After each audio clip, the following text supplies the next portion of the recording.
이제 어제 JTBC 뉴스룸 단독 보도 얘기를 좀 이어갈 텐데요. 2021년에 도피 중이던 도이치모터스 주가 조작 주포 김모 씨의 편지 내용이 어제 보도가 됐습니다. 잡힌 사람들은 구속 기소가 될 텐데 내가 가장 우려한 김건희만 빠지고 우리만 달리는, 여기서 달리는 아마 우리만 뭐 구속이 되거나 잡혀간다는 의미죠. 그러니까 그렇게 표현 은어인가요? 뭐 이렇게 달려간다. 달려 들어간다. 뛴다가 아니라 그렇죠. 딸려간다. 그렇죠. 그러네요. 우리만 달리는 그런 상황이 올 수도 있다라는 취지의 내용이고요. 그리고 다른 내용도 있습니다. 윤 쪽은 자기 마누라만 빠져나가면 나머지는 무기징역을 받든 사형을 당하든 아무런 고민도 없는 사람들이라는 내용이 있습니다. 윤재관 의원님. 네. 이거 어떻게 읽으셨습니까? 우려가 현실이 됐지 않습니까? 2021년 9월이면 대선 때인데 대선 선거운동이 막 시작되고 하던 때인데 예비 후보 때인가요? 그때는? 예, 그렇죠. 그때 이제 예상을 이렇게 될 것이라고 예상됐는데 지금 상황이 지금 3년 지난 상황을 보니까 딱 이렇게 됐지 않습니까? 그러니까 본인이 김건희 여사의 계좌관리인에게 보낸 문자이지 않습니까?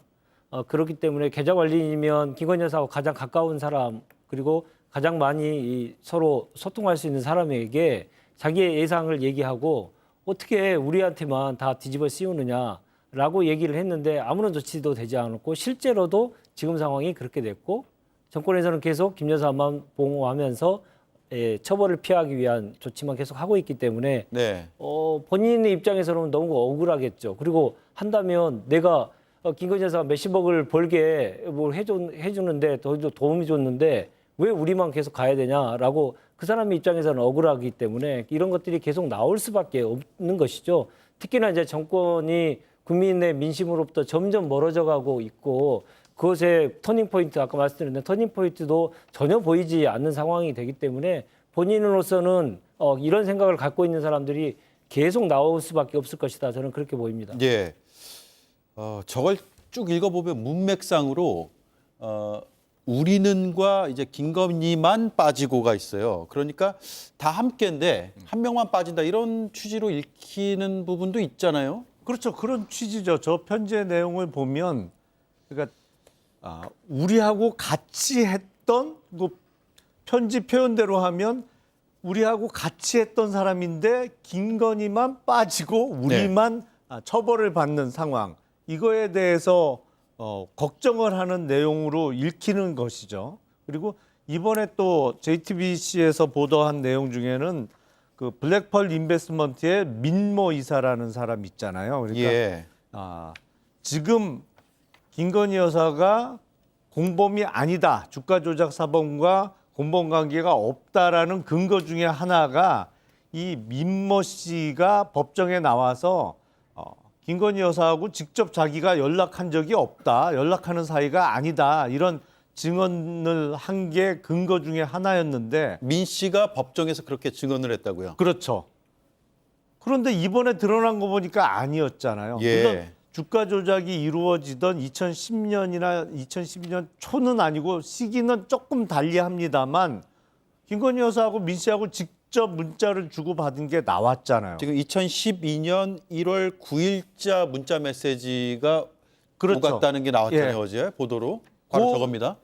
저 문자 메시지는 아마 그 도이치모터스 주가 조작 행위와는 상관없는 그 이후에 이제 다른 주식과 관련해서 또 문자를 주고받은 내용으로 알고 있는데 이른바 엑스퍼트인가요? 뭐 그 종목과 관련한 건데 어쨌든 민모 씨가 김건희 여사하고 자기는 직접 연락을 주고받는 사이가 아니었다. 그랬던 적이 없다라는 법정 증언은 사실이 아닌 것으로 드러난 거예요. 예, 위증한 거네요. 그렇죠.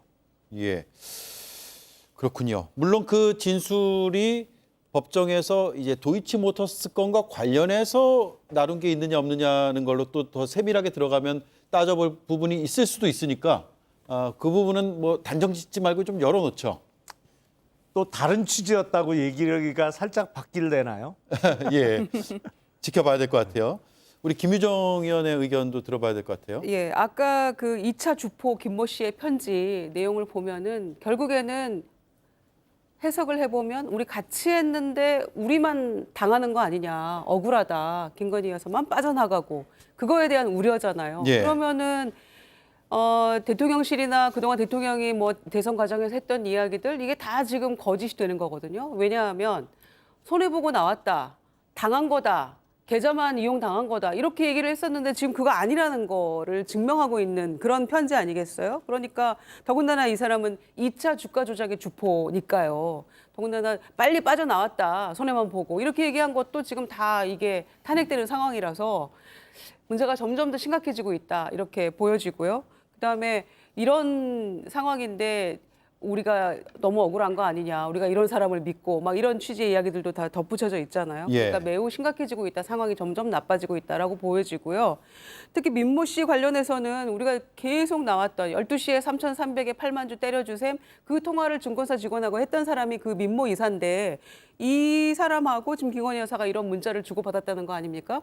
그런데 시점상은 2차 주가 조작 직후예요. 네. 2012년 1월 그 즈음이니까 2차 일어나고 난 다음이기 때문에 이건 또 뭔가, 그리고 매도 타이밍 알려드릴게요 막 이런 얘기가 오고 가고 계좌번호를 막 보내겠다고 하고 이런 상황이라서 도이치모터스 주가 조작 외에 다른 무엇인가가 또 있을 거라는 충분한 상식적인 추론을 가능하게 하는 그런 메시지 주고받음이에요. 네. 그러니까 와, 자고 나면 김건희 여사 관련된 것들이 하나씩 두씩 더 빵빵 터지고 있구나라고 생각할 수밖에 없고, 검찰이 이런 증거 자료들을 가지고 있으니까 이러지도 저러지도 못하고 4년을 뭉갰구나라는 거를 다시금 생각하게 하는 대목이라서 추가적인 어떤 보도 이런 걸 보면은 정말 어디에서 이게 끝날 수 있을 것인가, 끝이 없을 것 같다는 생각이 듭니다. 예.